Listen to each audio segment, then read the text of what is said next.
worked! Look, I just like pulled this chunk out.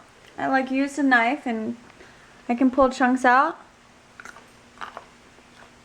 Mmm. Pacific Wonderland!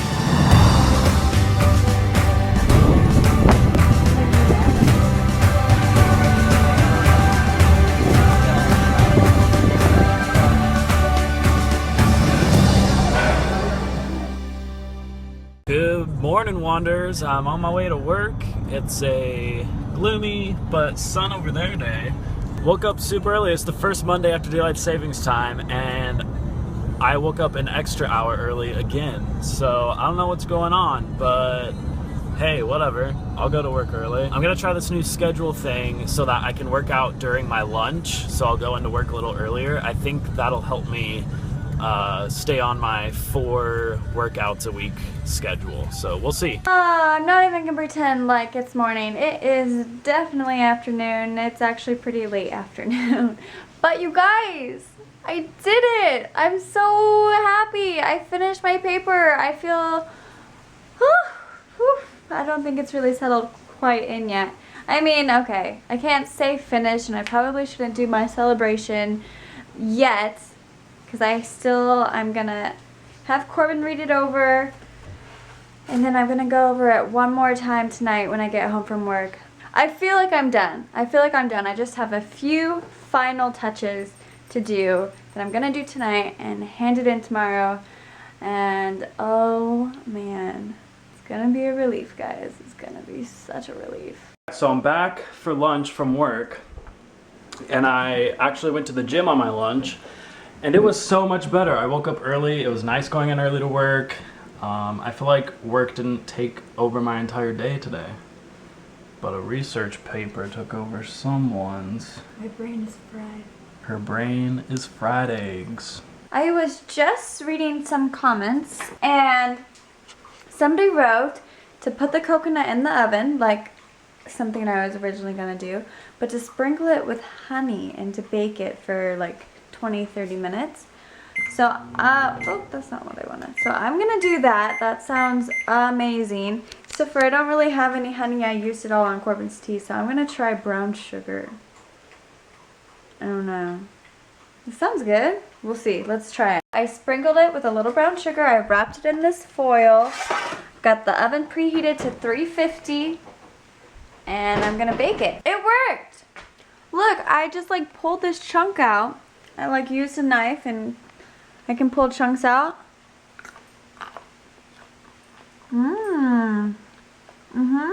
It's really good. It's really creamy. Yummy. I am off work, and check this out. Well, you can't really see, but you can kind of see. It's daylight. I'm off work and I get to see daylight. That's one good thing about daylight savings time. I actually get to see the sunset. Every time I get off work, it's kind of depressing because it's like already pitch dark outside and I can't do anything after work. But now it's gonna start getting lighter and lighter, and we're gonna be able to do more fun things. Huh, Paris? Oh, he's going to the bathroom. Alright, so it is my Monday, which means it's your Tuesday, which means it's Travel Tip Tuesday. So I wanted to answer a couple of your guys' tweets and questions. And also, guys, if you guys have a question about a Euro trip, a weekend trip, a camping trip, go ahead and tweet me using hashtag WanderAdvice, and I'll try to answer your questions as best to my abilities as I can. But for this week, I'm going to start out with a comment from NeFamN. She says, how did you keep your money and valuables safe? Also, how was the Wi-Fi, and how did you avoid roaming costs? We kept our money and valuables safe. I actually just kept my wallet in my front pocket. I know that people say to get like a, what is it called? Like a passport protector, or like one you wear around your waist inside your shirt. But I don't know why. We just didn't decide to do that, and I just feel safer with my wallet in my front pocket where I can feel it and I know where it's at all times. It probably wasn't the safest option, but they do make passport and valuable protectors that you wear in your shirt around your chest. Just girls, don't wear a purse that's low. Make sure it's high up if you do decide to wear a purse.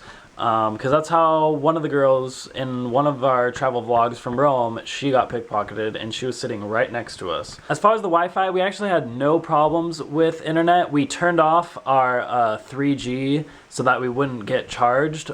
Just go ahead, there's a feature, if you have an iPhone, you can go into your settings and turn off the 3G and data usage and just use Wi-Fi. And we were totally fine with that. There's apps that you can use, map and restaurant apps that you can use that don't require Wi-Fi. I think I talked a little bit about it on our trip. It's called the TripAdvisor City Guides app.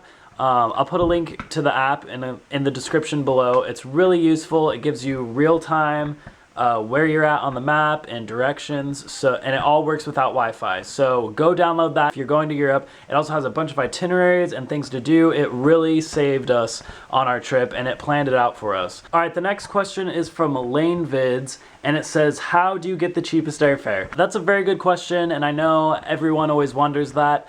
Basically what we do is I searched every single airfare search engine I could think of, Kayak, Travelocity, Orbitz. Those are usually going to have the more expensive tickets, but sometimes there are cheaper tickets on there. You can also do travelzoo.com. They have a lot of last minute deals if you're a spontaneous traveler. But other than that, I would just, honestly, it's just searching. Also, the time of year that you go really matters. Try to travel in the spring and fall, because in the summer, airfare is going to skyrocket, and in the winter, it's going to skyrocket for the southern hemisphere. So travel in the spring and fall. The one thing I would warn you about is don't try to go for one of the really discounted airline tickets like cheapoair.com or something like that, because Kelsey actually did get scammed when she was going to Turkey.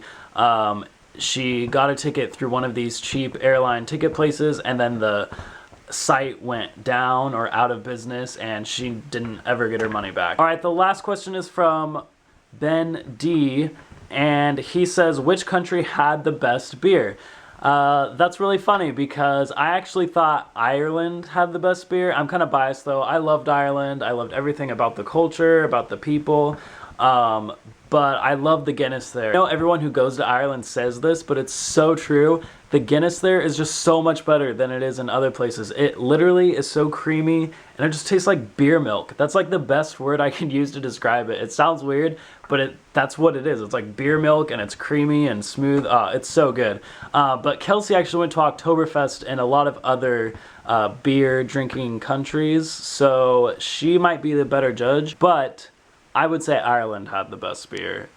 Only if it was Guinness. All right, well, that was the Travel Tip Tuesdays. Remember, you can always tweet me using hashtag WanderAdvice if you have any travel questions whatsoever, and I'll try to answer them in next week's vlog. We're gonna watch Bates Motel. I know some of you guys are watching that, so I'm so excited to see what happens. It gets super intense and it's super crazy, and the guy is just super, I just don't know what to think about him. He's like so polite, and then he's like turns to this crazy psycho. Anyways, so we're gonna watch that, and that means we're ending the vlog. So we'll see you tomorrow. Thumbs up for Bates Motel. I'm sure I've already said that before, but it's a pretty awesome show, so thumbs up for that show. And yeah, ciao for now. Round 2 of the registry. It's more fun because I get to just do whatever I want.